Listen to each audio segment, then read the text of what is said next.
하나님 신년 예배를 드리게 하시니 감사합니다. 거룩하신 말씀 앞에 섰사오니 우리의 심령을 옥토같이 만들어 주시고 이 말씀이 우리의 삶에 거룩한 양식이 되어서 이 말씀 받고 다시 일어나 힘차게 소망의 길을 걸어가는 새해 다 되게 하여 주옵소서. 예수님 이름으로 기도하옵나이다. 아멘. 할렐루야. 우리 서로 좌우 인사합시다. 축복합니다. 축복합니다. 반갑습니다. 오늘 말씀의 제목은 먹구름도 축복이다. 같이 한번 따라할까요? 먹구름도 축복이다. 사막에서 길을 잃어버린 아버지와 아들이 있었습니다. 어디가 길이고 어디가 방향인지 알지 못해서 무작정 갔는데 길도 보이지 않고 마을도 보이지 않고 그리고 가지고 간 물도 다 떨어졌습니다.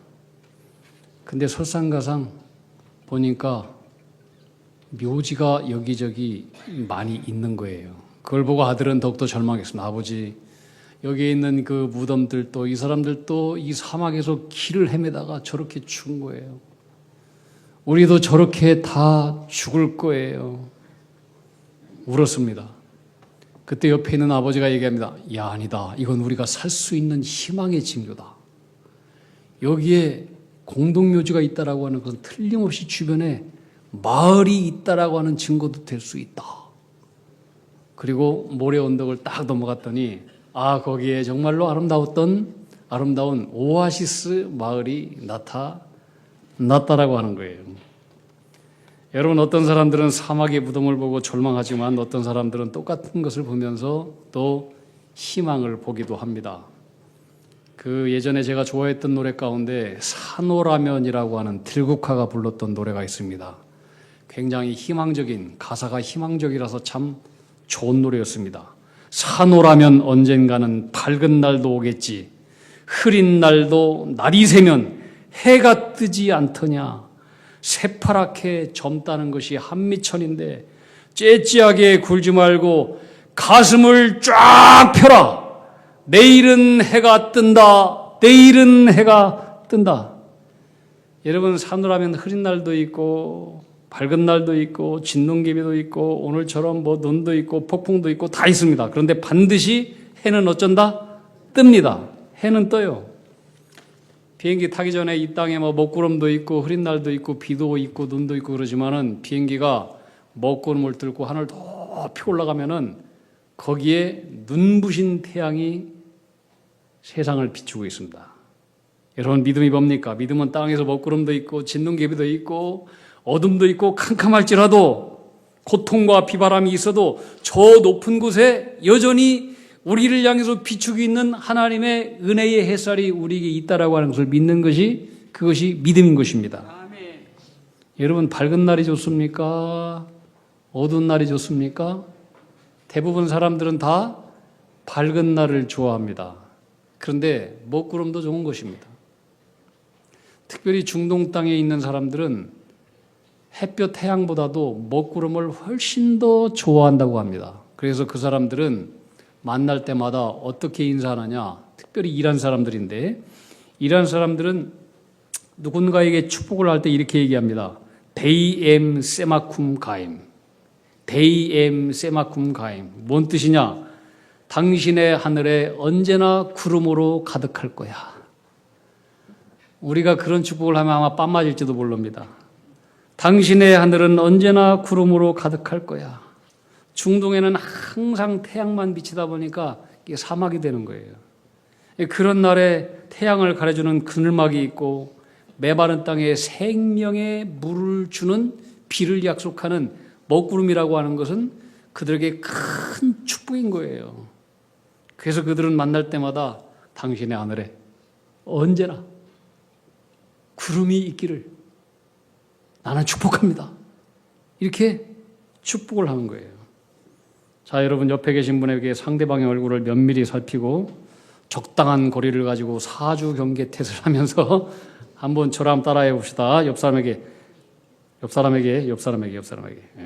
당신의 하늘은 언제나 구름으로 가득할 것입니다.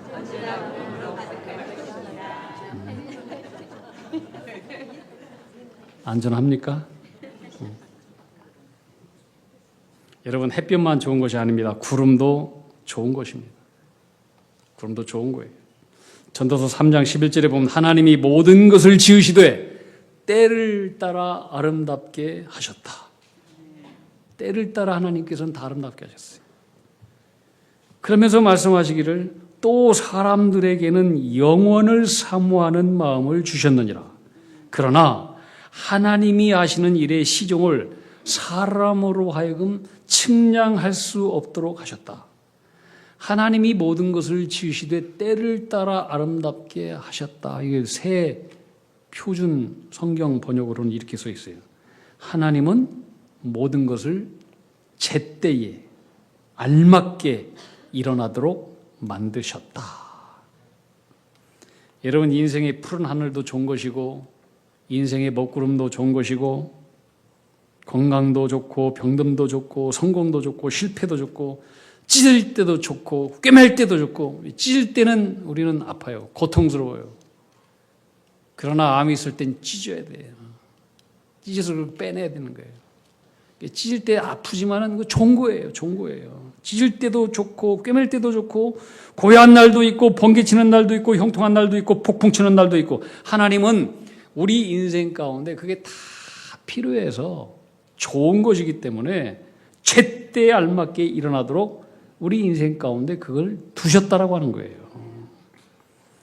그런데 또 성경은 또한 하나님은 사람들이 하나님이 하시는 일에 대해서 처음부터 끝까지 알지 못하도록 하셨다. 이게 하나님께서 하시는 일이에요. 우리 삶은 미스테리예요. 미스테리. 내일 일에 대해서 알 수가 없어요. 영어로 나의 이야기, my story 그러죠. my story. my story. 어떤 사람은 이렇게 번역했어요. my story가 미스테리다. my story, 미스테리. 나의 이야기는 미스테리다. 하나님만 아시는 거예요. 하나님께서 우리의 내일에 대해서 모르게 만들어 왔어요. 모르게. 왜 그러느냐? 하나님을 앙망하는 자가 될 수 있도록. 여러분, 우리가 인생을 살아가면서 내일 일을 우리가 다 알아요? 하나님 믿을 사람 아무도 없어요. 내 계획대로, 내 생각대로, 내 방향대로 모든 것이 다 잘 되고 형통한다? 그럼 자기가 하나님이지. 하나님을 믿을 이유가 없다니까요. 자, 1월 1일 날이에요. 이게 며칠 전이죠. 저희 이제 그 형제들이 모였어요. 같이 식사를 하고 그랬는데, 저희 엘리가 그랬어요. 자기가 다니던 대학교 남자애들 보니까 뭐 예수 믿는 청년들이 참 드물다는 거예요. 그러면서 요즘 어떻게 하면 젊은 남자애들 예수를 믿게 할 수 있을까? 이런 질문을 했어요. 그때 이제 암에 걸려본 저희 여동생이 하는 말이, 야, 다 다른 거 필요 없고 다 암에 걸려봐야 돼. 암에 걸려봐야, 그래야 예수를 믿어. 우리 함께 다 웃었어요. 공감되는 말이잖아요. 동생의 경험적인 이야기예요.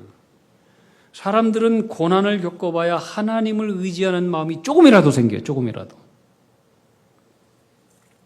군대도 편하면 병사들 교회 안 와요. 교회도 힘든 훈련병 때, 신병 때, 또 이등병 때, 이때나 교회 잘 오지, 상병 되고 병장 되고 그러면 내무반이 좋거든. 안 와요. 여러분, 인생이 그래요. 인생이. 사람은 인생의 벼랑 끝에 서서 꼬라박고 인생의 뜨거운 불꽃을 핥고 불꽃을 지날 때 드디어 그때 하나님을 앙망하고 바라보는 그런 사람으로 변해가는 거예요. 그래서 하나님은 참 고민이 많아요. 저것을 어떻게 해야 되나, 저걸. 고민이 많은 거예요. 우리 서로 옆 사람한테 이렇게 얘기합시다. 좋은 말 할 때 알아서 잘 합시다. 여러분, 출애굽한 이스라엘 백성들 보세요.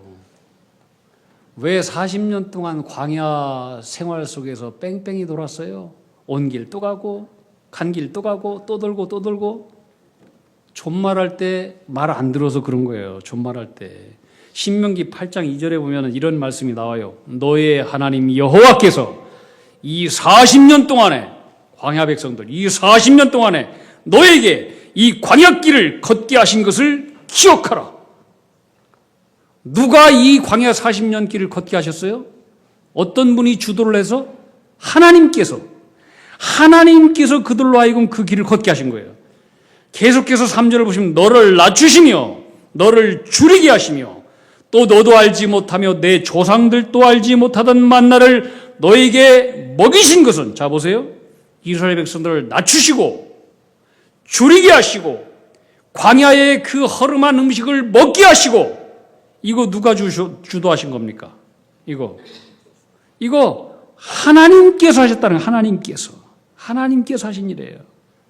그 이유가 뭐냐? 사람이 떡으로만 사는 것이 아니요 여호와의 입에서 나오는 모든 말씀으로 사는 줄을 너로 하여금 알게 하시기 위해서 내가 의도적으로 그랬다. 여러분, 광야라고 하는 것은 우리 인간의 노력으로 열심으로 살아가는 것이 아니에요. 광야는 오직 하나님의 약속을 믿는 사람만이 살아낼 수 있는 것이 광야인 거예요. 하나님 어떤 분이냐? 우리의 삶에 개입하셔서 우리를 낮추시기도 하시고 굶주리게도 하시고 광야의 삶에 집어넣고 광야의 음식을 먹게 하시고 훈련하시는 분이 우리 하나님이시다. 따라합시다. 광야도 좋다. 먹구름도 축복이다. 그렇다면 뭐로 그렇게 하나님께서 우리에게 먹구름 광야길을 걸어가게 하실까요? 한번 따라합시다. 나 좋으라고 하시는 것이다. 우리를 낮추시고 굶주리게 하시고 광야를 통게 하시는 것은 그 훈련을 통해서 우리의 모난 것을 하나님께서 다 떨어져 나가게 만들고 정금과 같은 하나님을 오직 앙망하는 믿음의 사람을 만드시려고 하시는 거예요. 그래서 전도서 7장 14절에 보면 형통한 날에는 기뻐하라. 곤고한 날에는 생각하라. 하나님은 우리의 삶 가운데 항상 형통과 곤고함 두 가지 길을 걸어가게 하셔요. 언제 형통할지 언제 곤고한 인생이 우리에게 펼쳐질지 아무도 하나님께서 모르게 하셨다는 거예요. 하나님이 이 두 가지를 병행하게 하사 사람으로 하여금 그 장래일을 능히 알지 못하게 하셨느니라. 하나님 우리에게 2025년이라고 하는 새해를 선물로 주셨어요. 하나님은 새 일을 행하시는 분이에요. 아멘. 여러분 믿죠? 아멘. 하나님은 광야의 길을, 물 없는 사막에 강물을 터뜨려서 모든 죽어있는 생명들을 다 살려내시는 새 일을 행하시는 능력의 하나님이에요. 아멘. 근데 그런 능력의 하나님께서 2025년 새해 살아가는 저와 여러분 앞에 하나님은 의도적으로 우리의 삶 가운데 사막과 광야를 통과하게 하실 수 있어요. 우리 그거 아셔야 돼요. 그럼에도 불구하고 하나님은 저와 여러분의 삶 가운데 분명히 막힌 길을 일부러 허락하실 수 있어요. 일부러. 광야도 걷게 하실 거예요. 그렇다면 그때 여러분은 하나님께 어떤 태도를 가지시겠습니까? 원망하시겠습니까? 불평하시겠습니까? 그때 우리가 가져야 할 태도는 하나님은 언제나 좋고 필요하기 때문에 그 길을 나에게 걷게 하시는 것이다. 이 믿음의 태도가 필요한 거예요. 할렐루야. 그리고 하나님은 언제나 나를 사랑하신다. 나에게 가장 좋은 것을 주시는 분이다. 이런 믿음의 태도를 가져야 돼요. 좋으신 하나님께서 당신의 자녀에게 결코 나쁜 것을 줄 리가 없어요. 여러분 부모님 아시잖아요. 자녀들한테 항상 좋은 것을 주시려고 하잖아요. 내가 못 먹고 내가 가난하고 내가 헐벗어도 좋은 거 먹이고 좋은 눈 입히고 그러고 싶은 게 우리 부모님 아니겠어요? 인격적인 하나님이라고 하는 건 우리 인간의 마음과 똑같은 하나님이라고 하는 거예요. 똑같은 거예요. 좋으신 하나님, 사랑하는 하나님 우리에게 나쁜 거 주시지 않아요. 그러면 정말로 우리가 이 사실을 믿는다면 우리도 사도 바울처럼 이렇게 고백할 수 있어야 돼요. 로마서 5장 3절 4절 함께 읽어봅시다. 시작. 다만 이뿐 아니라 우리가 환난 중에도 즐거워하나니 환난은 인내를, 인내는 연단을, 연단은 소망을 이루는 줄 알미로다. 할렐루야. 소망이 뭐예요? 소망이 하나님을 앙망하는 자, 하나님을 바라보는 자, 이런 사람으로 만들기 위해서 하나님 우리에게 환난도 주시고 막힌 길도 주시는 거예요. 이게 좋은 거예요. 제가 최근에요, 간접적으로 들은 거예요. 우리 이제 여동생한테 이번에 만났을 때 들은 얘기인데, 92세 된 저희 아버지의 간증이에요. 저희 아버지가 20년 동안 정말로 애지중지 키웠던 정원수 소나무가 있어요. 논과 밭에다가 하여튼 뭐 몇마지기 되는 몇백 평 땅에다가 정원수 소나무를 몇백 그루 심었어요. 몇백 그루. 우리 애들도 다 알고 우리 아내도 다 알고. 근데 제가 작년에 말씀드렸잖아요. 작년에 그 아버지가 계신 곳에 홍수재해가 엄청나게 나서 싹 휩쓸고 가버렸어요. 쓸모없는 나무가 돼버렸어요. 쓸모없는 나무. 그리고 2달 전인가는 군청에서 와가지고 포크레인으로 남은 소나무 쓸모없으니까 싹 파버렸어요. 그리고 그것을 불로 태워버렸어요. 저희 아버지가 노년에 70세부터 20년 동안 지금까지 피땀 흘려 정성스럽게 가꾼 기가 막힌 정원수 소나무예요. 근데 그것이 한순간에 싹 사라질 때 얼마나 허탈하고 허무하고 속이 상하고 막 며칠 동안 저희 아버지가 잠을 이루지 못했대요. 그러던 중에 한 꿈을 꿨대요. 제가 이 꿈 얘기를 듣고 얼마나 은혜를 받았는지 몰라요. 꿈이 뭐냐면은 저희 아버지가 산에서 호랑이를 만났대. 뭐 엄청난 호랑이가 저희 아버지를 쫓아오더래요. 그래서 막 살려고 막 도망가는데 아이고 앞에 이거 무슨 그 절벽 계곡이 딱 나타난 거예요. 계곡이. 이 계곡 저 계곡으로 넘어가야 되는데 뭐 다리가 하나도 없는 거예요. 그래서 주변에 있는 나무를 가지고 이 계곡 저 계곡 사이로 딱 놓고 건너가려고 했더니 계곡이 넓어. 그리고 가지고 있는 나무는 작아요. 놓으면은 낭떠러지로 뚝 떨어지고 또 나무를 갖다가 놓으면은 또 짧아서 뚝 떨어지고 그러더라는 거예요. 너무나 답답하고 두려워서 발을 동동 걸리고 있는데 저 계곡의 저쪽 편에서 어떤 빛으로 충만한 분이 저희 아버지를 바라보는데 환하게 웃고 있더래. 환하게. 아버지는 난 지금 죽겠는데 말이에요. 저 양반은 날 도와주지도 않고 저렇게 웃고만 있고 저렇게 방실방실 저러고 있는가. 좀 화가 났대요. 화가. 근데 그 웃는 얼굴을 쫙 보고 계곡을 봤더니 아이 세상에 아버지 길 앞에 계곡의 길이 좌우에 길이 있고 좁은 길도 있고 넓은 길도 있고 막 길이 많이 나 있더라는 거예요. 보니까 막 온통 사방에 맨 길이더라는 거예요. 맨 길. 와 하도 신기해가지고 저희 아버지가 저 건너편에 있는 그분을 뚝 바라봤더니 그분이 또 웃고 있더래. 그래서 뒤에 있는 호랑이는 어디까지 왔는가 뒤 호랑이를 봤더니 호랑이가 아니라 아장아장 걷는 닭이 아버지를 쫓아오더라는 거예요. 조그마한 닭이. 저희 아버지가 이제 그 꿈을 꾸고 난 이후에 이것을 하나님의 계시의 말씀, 하나님의 현현으로 받아들인 거예요.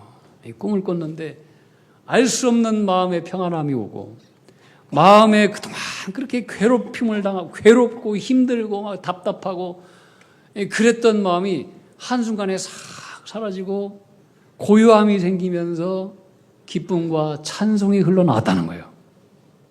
그래서 저희 아버지가 이제 그 꿈 얘기를 이렇게 해석하는 거예요. 우리가 인생에 어려움 당했다고 길이 없다고 불평하고 원망하지 말아라. 하나님은 길이 되신 분이다. 하나님을 바라보면은 그분이 길 되시고 우리의 삶 가운데 하나님은 길을 만들어 주신다. 이 정확한 해석이잖아요. 탁월한 해석이에요. 여러분, 우리들 인생 가운데 막 호랑이가 있고 두려운 일이 있고 그럴지라도, 무섭고 무거운 상황일지라도 하나님 바라보면은 아무것도 아닌 호랑이 같은 문제도 닭처럼 작아진다. 명쾌한 해석 아니에요? 명쾌한 해석?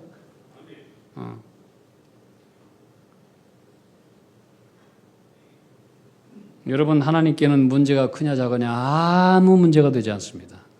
아무 문제가 되지 않아요.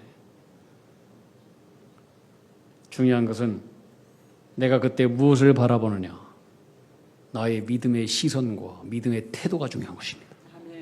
주를 바라보십시오. 하나님은 항상 우리에게 좋은 것을 주시는 분인 줄 믿으시기 바랍니다. 오늘 예레미야 29장 11절 말씀은 시간이 없어서 이런 역사적인 배경은 생략합니다. 여기에 하나님은 우리에게 당신의 마음을 온전하게 전하십니다. 하나님의 마음이 무엇이냐? 여러분, 이것만 제대로 오늘 확실하게 신뢰하고 가시면 되는 겁니다. 하나님의 마음은 뭐냐? 하나님께서 예레미야에게 주시는 말씀이에요. 여호와의 말씀이니라. 너희를 향한 나의 생각을 내가 아나니 평안이다, 재앙이 아니다. 너희에게 미래와 희망을 주는 것이니라. 하나님의 본심은 뭐냐? 우리가 잘못하면 심판도 하고 매로 때리고 채찍을 가하고 진노도 하시고 징계도 내리시지만은, 그러나 그 징계가 목적이 아니라 그 속에서 우리가 마음을 돌이켜 회개하고 우리의 심령이 하나님 앞에 거룩해지고 새롭게 되면은, 하나님의 본심은 우리에게 내일의 평안과 미래와 소망과 희망을 주시고 축복을 주시는 것이 하나님의 본심이라고 하는 거예요. 본심이라고 하는 거예요. 그러므로 여러분, 인생의 먹구름 때문에 불평 원망하지 마세요. 그 속에서 우리가 마음을 새롭게 하고 하나님을 바라보고 회개하고 거룩해지고 새롭게 되면, 하나님은 우리에게 또 다른 내리의 평안과 축복을 주시기 위한 하나님의 은혜인 거예요. 아멘. 믿습니까? 아멘. 찬송가 216장 있어요. 이 4절에 보시면 만 가지 은혜를 받았으니 내 평생 슬프나 즐거우나 이 몸을 온전히 주님께 바쳐서 주님만을 위하여 늘 살겠네, 이런 찬양이에요. 언젠가 제가 이 찬양을 부르면서 만 가지 은혜를 받았으니, 만 가지 은혜를 받았으니, 이 찬양 앞에서 눈물이 왈칵 쏟아졌어요. 저는 그때 하나님께 엄청나게 불평했거든요. 하나님, 왜 나에게 이렇게 평탄함이 아닌 고난을 주십니까? 내가 얼마나 하나님 원망하고 불평했는지 몰라요. 그러다가 만 가지 은혜를 받았으니, 이 찬양 가사가 제 마음속에, 네가 은혜 속에 살면서도 그 은혜를 모르고 불평하던 저의 마음을 다시 주님의 은혜의 사실 앞으로 이끌었어요. 만 가지 은혜를 받았으니. 여러분 어떻습니까? 우리가 살면서 모든 원망과 불평의 원인은 따지고 보면 한 가지예요. 한 가지. 따라합시다. 은혜를 잊었기 때문에 그렇다. 은혜를 잊었기 때문에 원망 불평하는 거예요. 은혜를 잊었기 때문에. 여러분, 먹구름 은혜예요. 은혜. 은혜예요. 이것도 축복이에요. 우리는 만 가지 하나님의 은혜 속에 살아가요. 먹구름도 하나님께서 우리 인생 가운데 우리를 깨닫게 하시고 평안을 주시고 미래와 더 큰 소망과 우리가 정금 같은 믿음의 길을 걸어갈 수 있도록 주시는 하나님의 은혜라니까요. 그래서 인생의 먹구름만 바라보지 말고 그 속에서 나로 하여금 하나님을 바라보며 살게 하시는 은혜의 주를 바라보십시오. 인생의 닫힌 문, 닫힌 길 앞에서도 언제나 하나님은 나를 사랑하신다. 나에게 가장 좋은 것을 주시는 하나님이다. 이걸 신뢰하십시오. 아멘. 그리고 2025년 걸어가십시오. 아멘. 우리 함께 찬양합시다. 성자의 귀함, 216장인데 우리 2절 4절만 찬양합시다. 2절 4절. 지금도 날 위해 간구하신 이 옅은 믿음이 하옵나니 주님의 참사랑 고맙고 놀라워 찬송과 기도를 쉬지 않네. 만 가지 은혜를 받았으니 만 가지 은혜를 받았으니 아멘. 내 평생 슬프나 즐거우나 이 몸을 온전히 주님께 바쳐서 주님만 위하여 늘 살겠네. 아멘.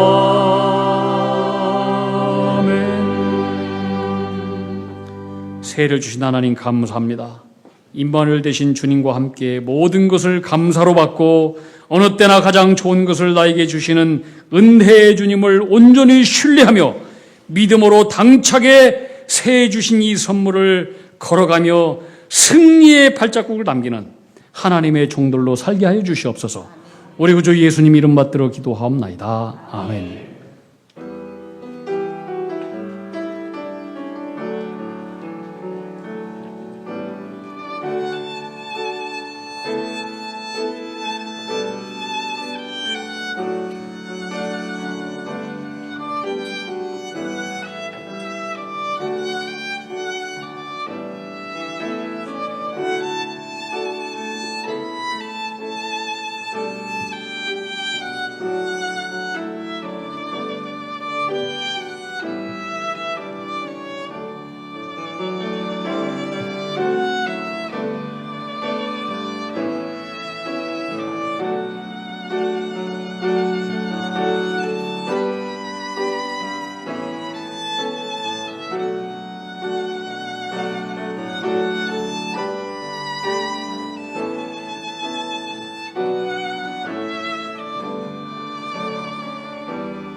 새해 첫 주 하나님 앞에 예배드리며 첫 예배를 드리게 하시니 감사합니다. 이 예물을 복주시고 모든 주의 백성들의 생애가 주님의 온전한 울타리 안에서 해가 없게 하시고 하늘의 이슬이 내리는 축복의 샘으로 복을 내려 주시옵소서. 모든 일 가운데 주님의 영광이 나타나게 하시고 세상 걱정에 매이지 않는 은총을 허락해 주시옵시며 날마다 말씀의 빛 예수의 밝은 빛으로 충만하게 하여 주옵소서. 어둠의 권세마귀 우울증 다 떠나가게 하시고 주님의 밝은 소망의 빛으로만 충만하게 하여 주옵소서. 하나님께서 우리에게 먹구름을 주시든지 뭘 주시든지 모든 것을 주님의 크신 은혜와 사랑의 선물로 받고 감사함으로 받을 수 있는 그런 믿음을 우리에게 허락하여 주시옵소서. 우리의 심령이 주님의 평강과 하늘의 기쁨으로 넘쳐나게 하옵소서. 질병이 있어서 고통받는 우리 성도들에게는 치유와 건강을 베풀어 주시고 하나님 앞에 올해는 내가 변화될 것이다, 성장하고 성숙하게 하는 믿음의 사람으로 기도하는 주의 백성들에게는 큰 성숙의 해가 되게 축복해 주옵소서. 마음 가운데 바람이 있고 소원이 있어 지금까지 부르짖어 기도한 성도들에게는 응답받는 한 해가 되게 해 주시옵소서. 길이요 진리요 생명 되신 그 하나님 앞에 생명을 경험하게 하시고 길을 발견하게 하시고 참 진리신 예수님을 더 깊이 알아서 더 주님 앞에 더 영광 돌리는 한 해로 축복하여 주시옵소서. 예수님 이름 받들어 기도하옵나이다. 아멘.